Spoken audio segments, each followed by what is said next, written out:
Welcome to the United States of Tiffany. Our commentary offers a humorous take on wrestling. Please note, we're not bullying or attacking the wrestlers. We're engaging with the choreographed sport and its storylines. Our jokes and observations are about the characters and storylines, not the real people behind them. Tourists and citizens alike, welcome. Enjoy the show and remember, it's all in good fun.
Well, ladies and gents, it is time for Monday Night Raw's Aftershow. It's not going to be long. We're going to be short and sweet. I want to get stuff out the way that I have been able to see, and I want to make sure we get everything covered. So we're going to work in a round robin fashion. Okay, I want y'all to be clear. First thing first, we're going to start off about the little QR code that we were gifted by the YS6. So obviously they are done with American Made, which is fine by me. They beat them. It's game over. Okay. Let me first say hello to everybody. Hello, Kenny. How are you? Hey, Jay. How are you? Hi, Kayla. Period. Tell them Kitty can hit the like button, please, if you can. It'd be greatly appreciated. That will also boost me in the algorithm, and it'll get other people to see my page, and we can fight and argue about wrestling even more. When more people come around, we can fight and argue more. Okay. Hello, Danny. Hello, Nika. Kayla said you ain't the only Puerto Rican princess. Well, I mean, hello, Eli. How are you? Hello, Janelle. How are you? Hello to you all. Okay. Kitty said, I feel all right. I was walking to work and said, you know what? My foot looks great today. Shout out to Kitty that she got a great ass. She feels great about her ass today. We love that for you. So we're about to play a little round robin. I'm finna show y'all a little bit, give y'all a little bit of tea here about what we got with this QR code from the YS6. Okay, so they decided to give us a nice little message today, and in this message, it was a lot. I can't even begin to tell you. All I can do is show you. So we're gonna give you a little side by side view, or try to make it as big as possible for you guys to see exactly what I saw when I went to this QR code.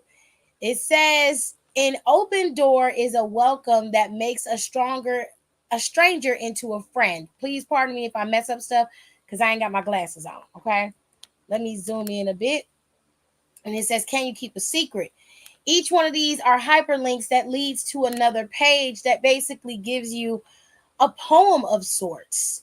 You guys are going to have to read this on your own. What I will do is I will put the link to this in the chat box so you guys can go to this on your own. You may have to like copy and paste it or whatever to get it, because I don't think links show up like that. But if they do, you guys can go and check the link out for yourselves. Me personally, this is a lot to read, and this is a lot to get internalized, and just it's a lot for me. It's not that I don't want to decipher it or try to understand it, because I do. But here's where I want this to lead to. The Wyatt Sick is all about family, you see, and they want to ensure that people who present themselves as family. I saw him, and the more I tried to shake him, the more he told me he didn't exist. What? Huh. Said he found his journal. I'm going to find you, and you will tell me your secrets.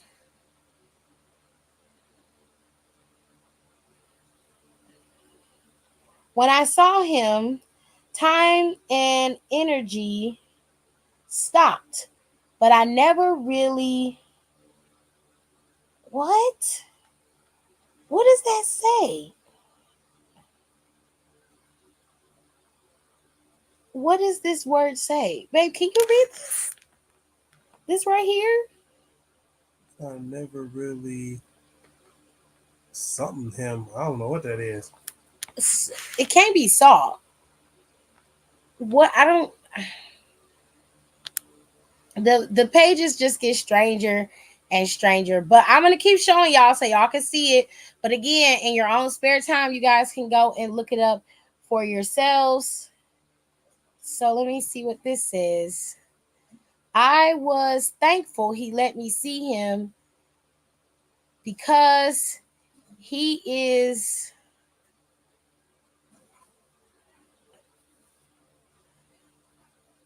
before time or any of us. And what did the other part say?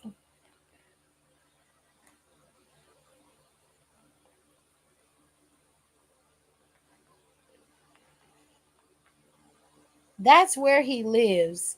You'll never see him or get to him. He saw the parts of me that I tried to hide, and he said that's okay because he had them too. He lives there, and you can't find him unless you want to find him. He is in the shadow, and he's always been there. I don't know if any of this is making sense, sometimes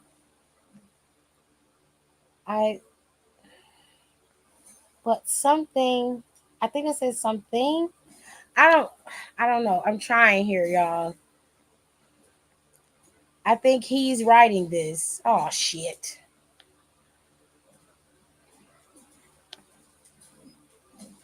Or if that's what he wants me to think.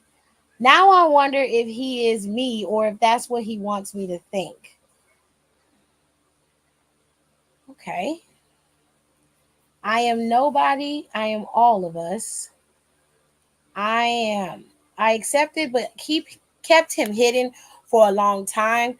Wearing a mask of your own face brings you sorrow, but if they saw, they wouldn't understand. Evil triumphs when good men do nothing.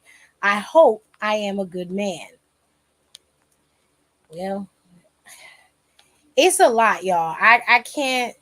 I'm not gonna be able to sit here and decipher everything for y'all, but I will tell y'all that it is a lot. It's a lot of sonnets and haikus and poems, all kind of shit, and y'all just have to go through it. What's this? Oh, when you go to the recycle bin, it takes you to this image. I don't right off know what this means, but this is the image that it takes you to when you go to the recycle bin.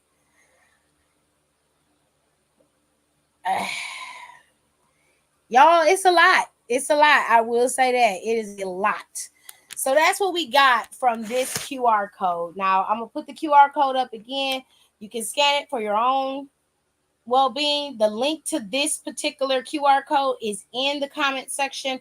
If you guys want to see it for yourselves, you definitely can. Okay. But this is a lot. This came from a small you know, little vignette of the YS6. And then they gave this QR code right at the end, and that it takes you to a massive amount of information that you're literally going to have to sit and decipher through. So, yeah. Still playing round robin here. We're gonna go in and talk about Bianca Belair facing off against Io Sky. This was probably the longest match on the card, and it was actually really, really good. Bianca originally was supposed to face off against Kairi Sane, but Kairi got really injured really bad. Her eye was really bad. It was red, like some blood vessels had burst in her eye. It was completely red last week, I believe it was. And Kairi is not cleared to compete, at least not in that capacity, but she's not so injured that she can't show up. So she's still there. She just cannot physically compete due to her eye possibly suffering more injuries. So instead of wrestling Kyrie, Bianca ended up wrestling Io. So Io kind of went to Bianca and was like, why you challenging her? You know she injured. You saw what her eye looked like last week. And Bianca said, girl, First of all, back the fuck up. Second, I ain't challenged that heifer. I was booked for this match, and I don't back down from no fights. But she said, since your homegirl is not 100% and you are, then why don't you take her place and we can get active? And Io was like, I accept. So that's how we got the switch off on the girls. Okay. So now these two, like I said, they had the longest battle on the card. It was a pretty significant fight between them. It was really, really good. They had an excellent, excellent fight. Ultimately, Io was able to beat Bianca with a small package win, roll up, and that was it. That was the end of the match. But it was really solid. If I had to like really say this was the top match of the night, I would have no problem standing by that. It definitely was the top match of the night. It was really, really good. Now, these two cut promos on each other, and Brian Breaker basically said that Jay Uso ain't shit without his family, and he gonna make sure next week that he get blown up, basically taken out by his spear, and it's gonna be a 1-2, and he gonna move on as champ like he always does, because he was born to do this. He was born to be champ. Blah blah blah blah blah. So once he mentioned Jay Uso family, Jay Uso was like, yeah, you know what? I give you that. You've been here a short amount of time, and in the short amount of time that you've been here, you've been able to do great things. But he was like, I ain't taking it. I'm not taking you with no grain of salt. I understand what I'm getting myself into. But he was like, one thing you need to understand is you've been here, what, 6 months? He said, I've been here 14 years, and I've been winning championships longer than you've been born. When you was in diapers, I was still champion, homeboy. So he was like, why you sitting up here talking all this bullshit, yapping all these gums? I'm going, you the big dog, right? Well, I'm a dog walk your ass next week. And he was like, as a matter of fact, that title reign you got gonna be shorter than your NFL career partner. Then that hurt Brian Breaker feelings. That hurt his feelings. But it's a known fact that most football players that don't really make it in the NFL or can't finish out of the career that they wanted to have, they end up going into professional wrestling, i.e. Roman Reigns, i.e. Brock Lesnar. I could keep going. I mean, let's go to another W. Let's go to a different one. Let's go head on over to TNA where Moose's punk ass is at. Former professional wrestler, football player. It's a known thing that's what happens. And you can't help it if you can't make it in the NFL. But you know, no problem, Kenny. No problem. Ciao. So Brian Breaker was all in his feelings, and he did what he always do. Turned around like he was finna walk away on some fake you got me bullshit, and then he turned around and hit Jay Uso in the face. But Jay Uso had something for him. He played a little possum a little bit while he was trying to take off his coat and beat Mr. Get Bad, and that's when he got hit with a spear.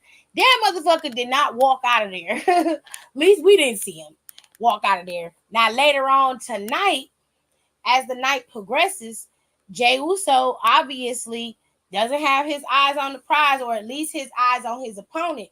And because of that, that left him open to vulnerability. Now, this is what I'm talking about. Later on in the night, Finn and Judgment Day have decided to create a divide and conquer type of situation. They've decided to antagonize the two Terror Twins. first person they went after was Rhea Ripley. And instead of sending Liv, they sent Finn. So Finn went up to Liv and basically was like, I haven't had a chance to have a real conversation with you since everything went down. But he was like, I just, feel like everything that is happening is you and Damien's fault. He said, see, you reneged on our family. You abandoned us 3 months. You was nowhere to be found. And he was like, you let Damien run rampant. And she was like, oh, please. Okay. She was like, the problem is you have an unchecked ego. You seem to think your ego is bruised because you didn't have no power. But she said, I was always there for the family. To my detriment, I was there for y'all, creating opportunities for all of us to succeed. And if it wasn't for me, you wouldn't have. So don't make it seem like I wasn't down or didn't love my family. You turned your back on me. Let's keep it real. So Finn was like, okay, since you want to go there. He was like, well, since I can't catch you on that part, I'm going to catch you on this part. You know how Don was out here not calling you for 3 months? You know how Don was out here listening to Liv, taking all the things that Liv was doing and giving to him? You know who was telling him to do all of that shit? It was me. I'm like, no shit, Sherlock. We knew that the moment you took the fucking hotel key, dumbass. You're not smooth with it. Damn, Draco Malfoy, you could at least kept your shit together for 5 minutes. Blatantly obvious that you was the culprit. We know. Because you had to dismantle who was really in charge because nobody was listening to you. So then it had to be about you. But from what you say, there's no leaders in the Judgment Day. Yet every time I see you motherfuckers, all of them are behind you. All of them are following your lead. All of them are following your orders. So how come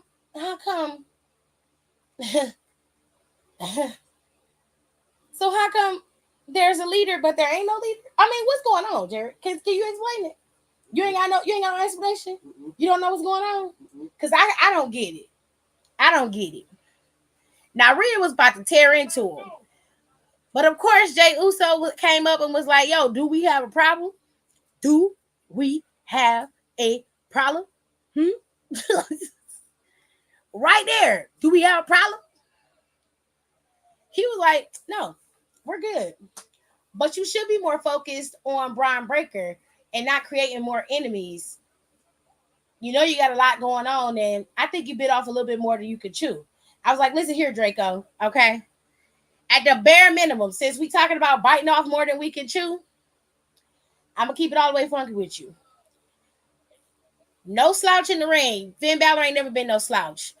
But given your track record, we going strictly kayfabe, so I don't want nobody in the comments talking about booking and none of that bullshit. Given your track record, you can't talk about biting off more than you could chew because not once, twice, but 3 times you went up against Seth freaking Rollins and you lost with the help of the Judgment Day. Not only that, but the very first time you faced the man, your ass fought so hard you messed up your fucking arm and dislocated it. You had the title for 1 motherfucking day. 1. So let's not talk about biting off more than we could chew. Okay? Because at bare minimum, you've been at the bottom of the barrel when it comes to championship reigns and maintaining titles longer than a few months. That's where we at right now. So if we're going to call a spade, let's call a spade a motherfucking spade. Let's go there. Since we're going to go there, let's do it. Danny said, and watch is going to come out that Finn is with Liv. That's what Nicole been saying for months. But I don't really care because if you out here taking sloppy seconds, you're nasty. And if you are willingly passing yourself around between these men, that's even worse. You definitely are a whorebell, okay? You definitely are a whorebell if that's what we're doing because that's nasty. That's nasty. Get your shit together, bitch. You ain't got to be out here selling cooch to keep a title, okay? You ain't got to do that. That is beneath you as a human being. That's just nasty. Now, let me tell y'all what happened with this picture. Let's start off here. The New Day had a title shot against the Judgment Day. And I knew that this was going to be the tide to change when it comes to the New Day. I knew it. I told AJ last week that this was their 10-year anniversary for the New Day. And this was going to be the way that Karrion Kross's words finally started to sink into Xavier Woods and just implode the Judgment Day from within. Carrion was very, very careful about how he planted seeds, and it just started to fester and grow inside Xavier, and now it has become a full tree of resentment. Xavier Woods went to Rhea and Damian Priest, and Jay Uso was standing there. He went to those three and he basically said, I respect both of y'all. I know we haven't always seen eye to eye, but I understand what y'all going through. But here's the deal. Me and Kofi want to beat the Judgment Day on our own. We don't want y'all help. We want to do this by ourselves. Ciao. And they said, you ain't got to worry about that. I respect what you're trying to do, so we ain't going to interfere in your mess. We understand. Now, on the back end, what Xavier didn't know was that Kofi went to LWO and was like, hey, we going to need you to have our backs because they going to come out there and it's going to be a 5-on-2 situation and we just not going to be able to best them with just ourselves. But he didn't tell Xavier his plan. He just went with LWO and got them back on board because they obviously lost Rey Mysterio because he got attacked by Finn last week. So the match was going on. For the most part, New Day was getting it. Okay. They lost a step in the match a little bit later, and then stuff started to break down. Judgment Day came out there. I'm gonna start calling them the meth heads came out there and Draco started directing traffic. Now, what happened was LWO came down there. That evened the odds, except for Liv, obviously, which I don't know where Zelina Vega's punk ass was at. But that did even the odds. The girls was out there. Everybody was out there fighting. Kofi jumped off the top rope, took everybody out, and was going after Dom. This left Xavier by himself in the ring. Finn finally got back up on the apron and he had a pin. Let me tell y'all right now. Xavier had JD McDonough pinned. But the referee, for whatever reason, decided to get out of the ring to redirect traffic when it came to Kofi, which was out of order. It was so random and out of order. I didn't understand why he was going after Kofi when there were 7 other people that were not supposed to be out there during the match, but he was going after Kofi. It was stupid. Now, the ref finally comes back in the ring after Xavier grabs him back in the ring. And Xavier thought he could get the pin, but by then, JD McDonough had recovered. So they did a little switcheroo with the tag, got Finn in the ring, and they was able to pick up the win. And Xavier was looking for Kofi. Kofi was nowhere to be found because he was still taking out Dom. And by the time Kofi realized the match was over, they had already won the titles and they lost. Kofi got back in the ring. The Judgment Day ran away, smiling and giggling and shit, like you see here. And Xavier just was not with the shits. Xavier was just pissed. He was pissed off. He basically told Kofi not to touch him. Like, don't touch me. I'm sick of this shit. And he was just like, yo, Xavier, like, yo, Woods, like, what is going on? And he was like, no, I'm sick of this, Kofi. I'm tired. I'm tired of the same thing over and over again. I'm sick of it. They went to the back. Kofi was like, you go back to the back. Kathy's trying to get a word from Kofi, and he was like, yo, Kathy, look, I know you need a word from me, but I need to go find Woods and figure out what's going on. He hears him yelling and screaming at LWO because Woods had no idea they were supposed to come out there. So Woods is like, you cost us the championships. Why did you do this? Da, da, da, da. They was like, hey, yo, your homeboy asked me to come out here. And Kofi was like, yo, listen, I asked them to come out here because we needed to even the odds. I knew that they were going to have their people come down there and it was going to be 5-on-2. And it was. So he was like, so let me get this straight. You didn't think we could do this on our own. He was like, it's not that we can't do it on our own. That's not the point. He said the point is, no matter what we do going up against them, there are always going to be multiple people that we have to fight against. And he said that's an uphill battle I'm not willing to do.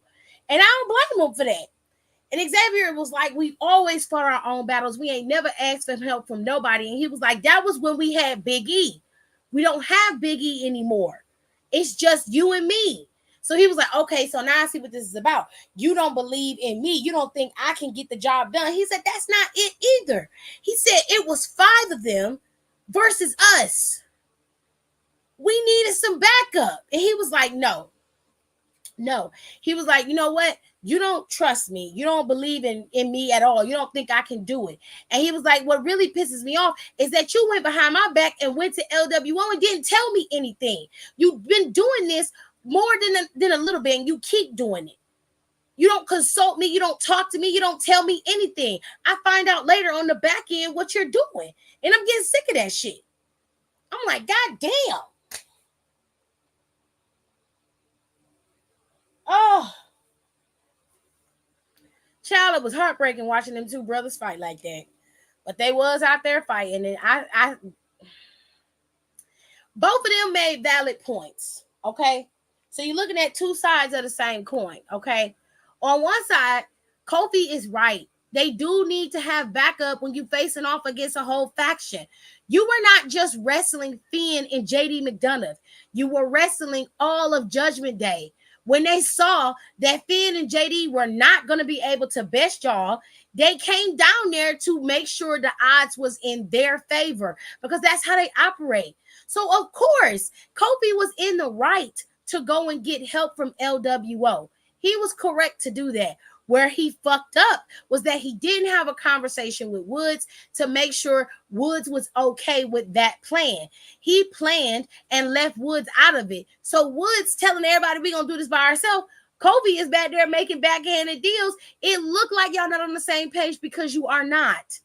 Now, on Xavier's side, Xavier is also correct. Y'all can't operate under the guise of one of y'all is the one who runs the roost while everybody else is just following suit. Both of y'all have valid needs and wants. Y'all both want to be champions. Y'all both want to be at the top of the mountain. And y'all both are some of the most decorated superstars in the company. But two people can't run the roost. We've already proven that can't be done. There has to be one, or you need to make decisions as a collective. When you go off and you make decisions by yourself and you're not informing your partner of what the plan is, you make it seem like you can't trust him and like he doesn't have what it takes to be in on the plan. It just sows a seed of doubt.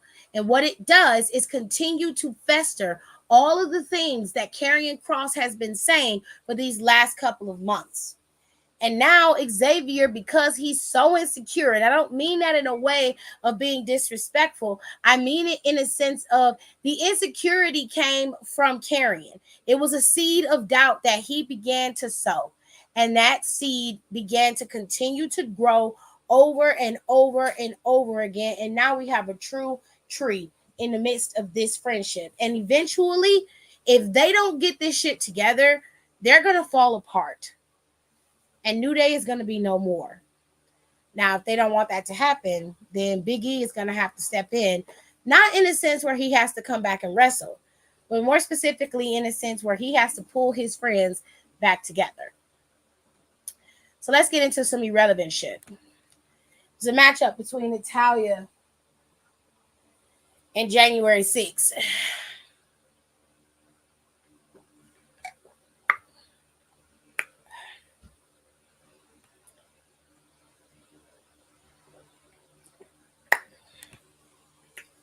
You're right, Leah. Miscommunication, though, and omitting information is two different things. Kofi didn't miscommunicate. He didn't tell him. That's a problem. That is problematic. Let me just get this out of the way. January 6th lost. She lost. Natalya beat her. That's the end. Ain't nothing else to it. I don't know what else y'all want from me on that. She lost. Natalya beat her. It's a done deal. Sheamus and Pete Dunne had a match today. And Sheamus was being real petty. Sheamus came out there. He was like, he hate being called Butch, audience. Don't call him Butch. Don't call him Butch. You mess him up when you call him Butch. So they start calling him Pete Butch. Now, these two have been battling it out for weeks, months, because Pete feels like Sheamus has been little kittying him ever since he came into the main roster. He gave him the stupid name of Butch. He made him act like a wild man, like he was an idiot, and this cost him everything. And not only that, but Ridge Holland left him high and dry. Both of them left him high and dry and didn't give him no heads up or nothing. So he had to try to fend for himself. He's angry, he's upset, and he wants somebody to pay. And since Butch isn't there, since Ridge isn't there and Sheamus is, he's directing all of his anger and frustration at Sheamus. With all that being said, Sheamus has made it very clear that he is not going to stop until he gets his revenge on Pete Dunne. Now, the two men fought and had a decent match until the match got ready to change. Pete tried to use the shillelagh again. The rest saw it, but then Pete went out the ring and decided to use the cricket mallet, and he hit Sheamus with it. Sheamus fell out. Pete came in, hit him with that knee, and that's how he ended up winning the match. I think these two are going to end up fighting at Bad Blood as well. I think by next week, that match will be booked, and they'll have that fight at Bad Blood. It's going to be very interesting, though. So we got most of the matches that happened on the card out the way, and we're going to go into this match because it never was a match. I'm going to give y'all the play-by-play of what happened with this particular match. Bronson Reed came out there. Braun Strowman came out there. Now, Bronson Reed tried to attack Braun Strowman before he got in the ring, but the ref kept him back. Braun Strowman got in the ring, and then he tried to attack again. Braun Strowman sidestepped him. Bronson Reed went into the turnbuckle and broke it. Yes, you hear me right. He broke the goddamn turnbuckle, y'all. So the top ropes for the ring all fell. They was either hanging down or they fell, because the ropes are tightened and they held up by them turnbuckles. Okay, he broke the actual pole that holds the turnbuckle into the base. Okay, he broke that. Now they get out the ring. Bronson Reed picks up somebody out the crowd and throws them at Braun Strowman. Let me reiterate. He picked up somebody out the crowd and threw them at Braun Strowman. Bronson Reed went over to the barricade by Samantha and them, was gloating and shit, and Braun Strowman got up and speared his big ass through that barricade and took him out. These two ended up getting separated by security, producers, and refs. When Braun Strowman saw that Bronson Reed was closer to the ramp where the roadie cases was, he ran his ass back there and yeeted him over them damn cases on the ground. He was beating the brakes off of Bronson Reed. They got in the back. He threw Bronson Reed on top of those roadie cases again, busting his back on the wall. He got mad because the damn security was grabbing at him, so he was taking them out. Flipped over a fucking golf cart, took out the camera when he flipped over the golf cart. They switched cameras. Bronson Reed was able to push his ass over some more roadie cases, beating the brakes off of him, got him down on the ground. They get ready to run. He throws him, he pushes him, he gets on top of one of the cases and jumps on him again. Bronson Reed jumps on him, and Strowman is through the table with Bronson Reed laid on top of him again. Braun Strowman gets up and spears this nigga through a wall. All these motherfucking cases fall from off the top of this wall. Fucking hotel pans that they use in hotels to cook out of. All kind of shit is falling. These two niggas damn near killed themselves in this match. The match never happened. They never rang the bell, y'all. The bell never rang for this match because these two was too busy damn near about to kill each other. They were going bananas in this match. Okay, it was crazy. I've never seen anything like that before in my life. Now, I don't know what Adam's going to do, but Adam definitely need to put them on the Bad Blood card too, because I want to see them fight. And if they ain't, I want it to be a no holds barred, no DQ style match for those two. That's what I want. So now we get into the big kahunas. Okay, we get into the nitty gritty. Let's get to CM Punk. CM Punk came out there. He was no smiles. And I mean, when I tell you that man was not happy in any way, shape, or form.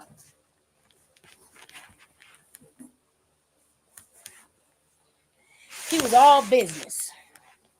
He came out there and made it very clear. He said, I get asked often how many matches I have left in me, and he says I have plenty. But then I get asked how many Hell in a Cell matches do I have left in me, and he said 0. But he said, my wife has asked me not to do this match. My little sister has asked me not to do this match. But he said, here's why I'm going to tell you why I'm going to do this match. He said, I think I was a bit naive when I thought that this was over because I touched those 4 posts in that match. And obviously, I was a bit naive to think it was over when Drew McIntyre attacked me in Chicago. But he said, you know what? He said, I told you that I was no demon, but if you push me, I can be the devil himself. And he said, you have brought the devil out of me. So now at Bad Blood in Hell in a Cell, he said, I'm not going to make any promises to kill you because I'm not going to make any promises that I can't keep. But he said, I'm going to tell you what I am going to do. I'm going to make sure that you're busted open, that you bleed, that you're hurt. I'm going to dismantle you. And if that means that it takes me out of here to do it, then so be it. I'm prepared. Essentially, what he says is I'm ready to die if it means I get to take you down with me. So, Drew, I'll see you in hell. And he dropped the microphone and he left. It's a very ominous matchup. It's a very ominous promo. Honestly, if I'm being fair, I ain't never seen CM Punk like that ever. Never, ever have I ever seen him in that state. And if he was acting, that was primo acting. It was wonderful. Chef's kiss, okay? But I've never seen that man like that before in my life. Now, Drew McIntyre was at home. And Drew was like, I did my job. This is what I wanted. And at Bad Blood, I'm going to take you out. Now, Drew been threatening to kill him for months on end. Hey, Nicole. But, child, he ain't made good on that promise. So, I don't know. But, y'all, these storylines is getting thicker and thicker, honey. They are getting thicker and thicker. Now, let's get to this last match. The Terror Twins made it very clear what they are going to do. They are tired of Judgment Day. They are sick of them. It is the creation that they created, but their own people turned on them, and they tired. Now, there's one little piece that I forgot. So, Meth Head Liv came up to Damien because, you know, Finn already came up to Rhea. She went up to Damien and was like, it's kind of pathetic how you two are running around here and you're mad and all in your feelings because we've taken everything from you. You no longer have your family. You don't have anything you've built. You don't have a title, which is sad. Like, you might as well just give up now. And so she was like, you guys are just so jealous of me and Daddy Dom. Like, it's not even that serious. Like, we're in the Judgment Day now and you're not. And I was just like, girl, please. Damien was like, bitch, I don't know why you over here trying to come in my head, get in my head and talk shit to me. Don't you need to be back there caressing your boyfriend or something, or sucking him off or something? Like, don't you need to be back there with him? Because while you back here talking to me, popping off at me about some Judgment Day shit, some shit you really don't know nothing about. He said, I'm going to go out there and I'm going to dismantle your so-called boyfriend and I'm going to enjoy it. And when I get done destroying him, I'm going to have a good time taking out each member of Judgment Day. And don't worry. I'm not going to put my hands on you because at the end of the day, I'm a gentleman. But you see, my terror twin, she's not really a big fan of you. And while you're sitting here running your mouth about me and what I'm doing, you need to be more concerned about Rhea and her getting her championship back. But you know what? You know what? It's not the end of the world. Don't worry about it. Because when I go out there and I'm beating the hell out of your man, you can hold his hand and cry about your daddy Dom then. But until then, go find something to do. Go find something to do. And he walked away. Now, there was no gotcha moment with Liv, because if I'm being fair, y'all can be a Liv lover all you want to, but your girl can't cut promos. That's not her strong suit.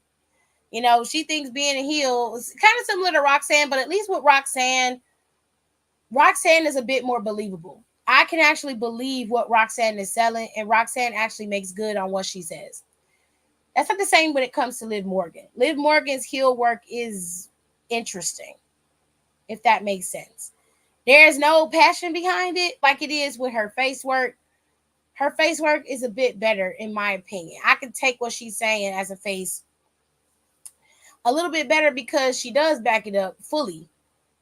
And don't get me wrong, she's very good at making sure she goes up against Rhea head on when she has the backup. And then she does look dangerous when she takes her out. But it comes with the territory of Rhea being the only one who's able to do anything. And of course, all of the men that are there are 4 men that had to take out Damian Priest for the second week in a row. 4 men had to do this. Meanwhile, Rhea is at 75%, maybe 65%, and she's being attacked on the daily. Every week, she's getting an attack by Liv Morgan. So there's really nothing dangerous about you when that is the only way that you know how to move and operate as a collective. Because, see, if it was me, right, I'm isolating all of y'all. And Roxanne actually backs her shit up. And that's true. That's 100% true. I don't take nothing away from Roxanne. I may not be the biggest fan of a heel, but I can respect it when respect is due. Roxanne Perez may be a heel. She may be talking a lot of shit. I do think that Roxanne be landing on a little thick about people getting handed opportunities because her ass was handed multiple opportunities. But other than that, Roxanne is telling the truth when she says she's the best on that roster, and she definitely is. She has fought against some of the best that NXT has to offer, and she's beaten almost everybody. So, like, it is what it is. They do.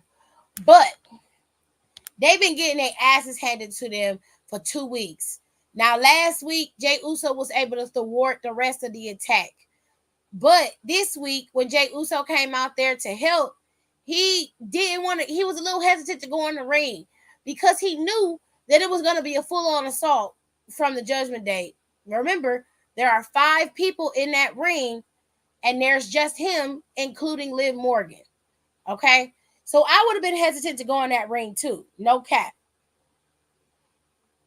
Yeah, she has beaten everybody except Julia. I'd have been hesitant to go in that ring too. However, there was a receipt that was owed from Brian Breaker that he collected, but it also sealed his fate for next week.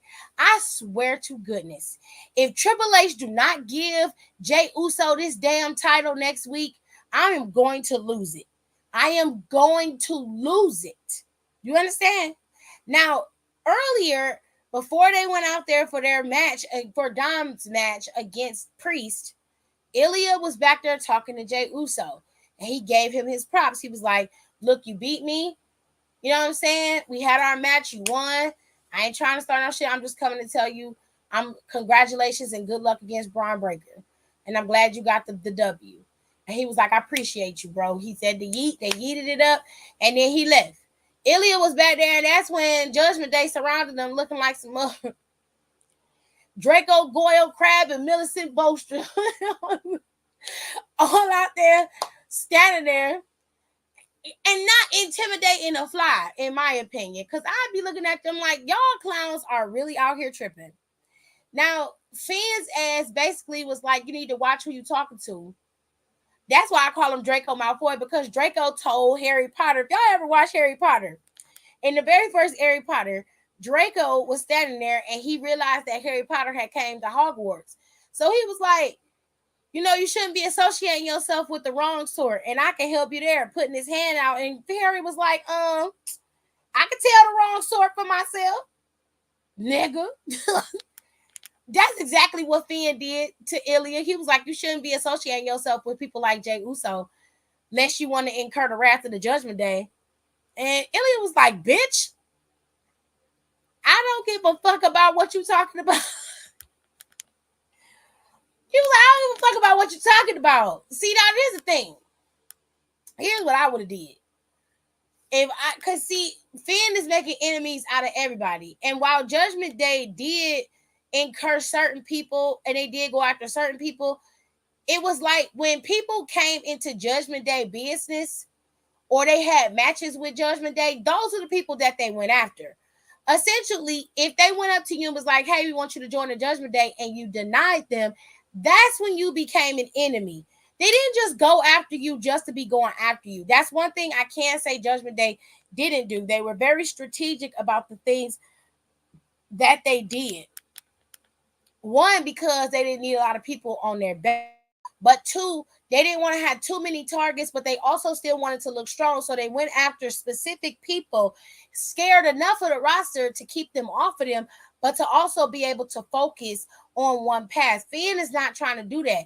He seems to think that the Judgment Day is omnipotent, and that's not the case. What he's going to do is incur the wrath of the entire fucking roster, and that's going to cause Judgment Day to implode from within due to the pressure of them getting their asses whooped every week. Now, I don't know about y'all, but I'm the type of bitch, I'll dogpile on you. See, if it was me, if I was Damien, I'd go get LWO, I'd go get Ilya, I would go get Jey Uso. But they strong, they want to do shit on their own. But at the same time, you got to be smart. All this work y'all was doing as Judgment Day, you need to turn that shit around on them and use the roster to do it. Go get Xavier and them if they wasn't arguing and fighting. Go get Kofi, okay? Go get everybody in the wrath for the Judgment Day. Go get Zelina. Go get Lyra. Okay, go get Natalia with her new titties. Okay? Go get all them hoes. And dogpile on them hoes. Y'all gotta be smart. Like, stop letting people bully you and bitch you out like this. This is a situation of like everybody in the back is sitting in the back watching the monitor, watching people get their ass whooped. I don't think I could do that. Act it or not, I'm going out there. I'm fucking going out there, bro. During this match, the boys had their match. Now, most of the time, Damien was dominating this match. But, of course, Judgment Day got involved. Damien ended up getting hit with the belt by Finn after a distraction and the referee got distracted. Once Liv got involved in the match, Rhea then dove on Liv and took her out, taking out Wade Barrett. Poor Wade Barrett was laid out on the floor, child. Couldn't get no fights in. Damien, I can't remember who won the fucking match. Hell.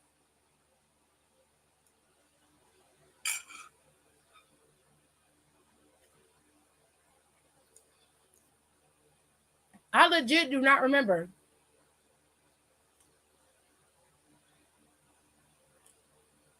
All I know, it was Damien. Damien won the match. And then they all went in there and attacked him.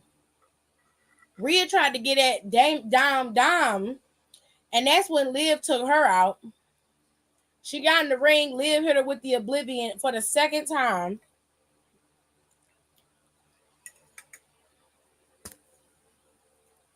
And like I said, Jay came down there and took a hard spear from motherfucking Brian Breaker. A hard spear, bro.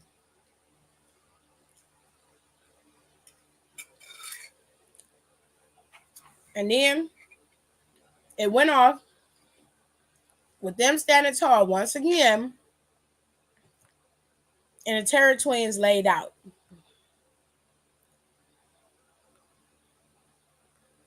Laid out. Now look, at this point, it's starting to get old. Okay. I low-key wish they would have went with Street Trash because I feel like they'd be a good joke. And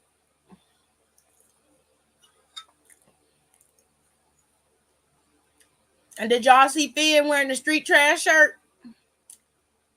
I just need them to be like, we are Street Trash. And I'm like, you are right.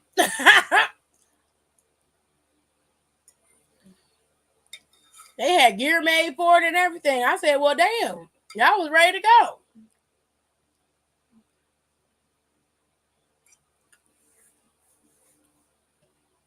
That's crazy.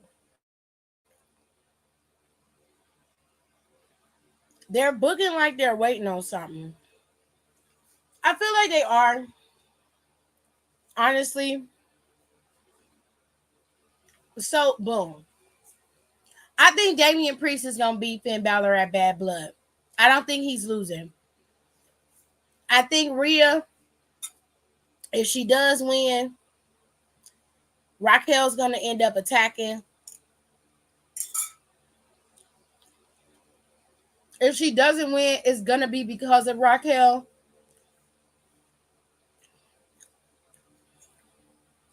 They all had them street trash shit, child. I only saw Finn's.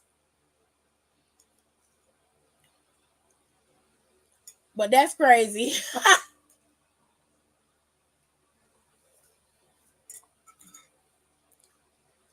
The Lucha Brothers incoming. The Lucha Brothers are coming.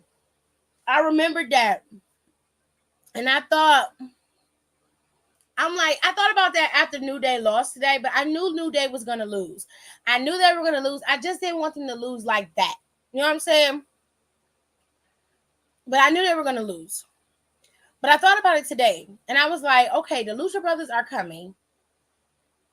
They got Motor City Machine Guns going to NXT, which they're probably going to pop up either at the show in Chicago, or they're going to pop up in the show in Missouri. So I'm curious as to how that's going to work out.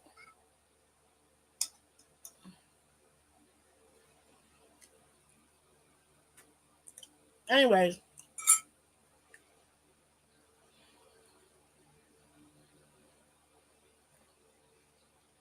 Finn and them can't defend the titles at Bad Blood, so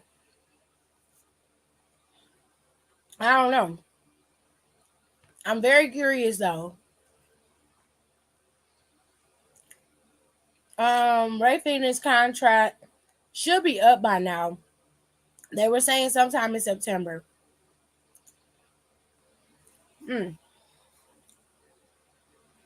Exactly. That's why I said that Motor City Machine Guns are going to be in NXT, and they're going to pop up probably sometime in October, probably on that first show.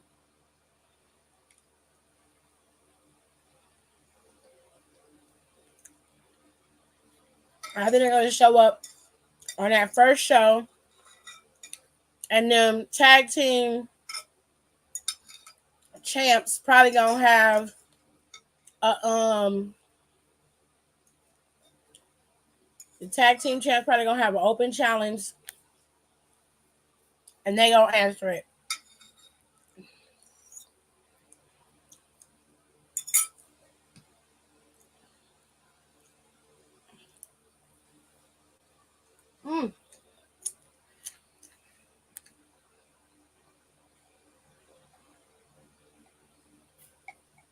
Yep. Anywho's, y'all. Raw was lit as fuck today. Now, here's a few things I want y'all to know. All right. Number one, WWE does not have the contract with Hulu anymore for SmackDown. So, SmackDown will still take 30 days to debut on Peacock.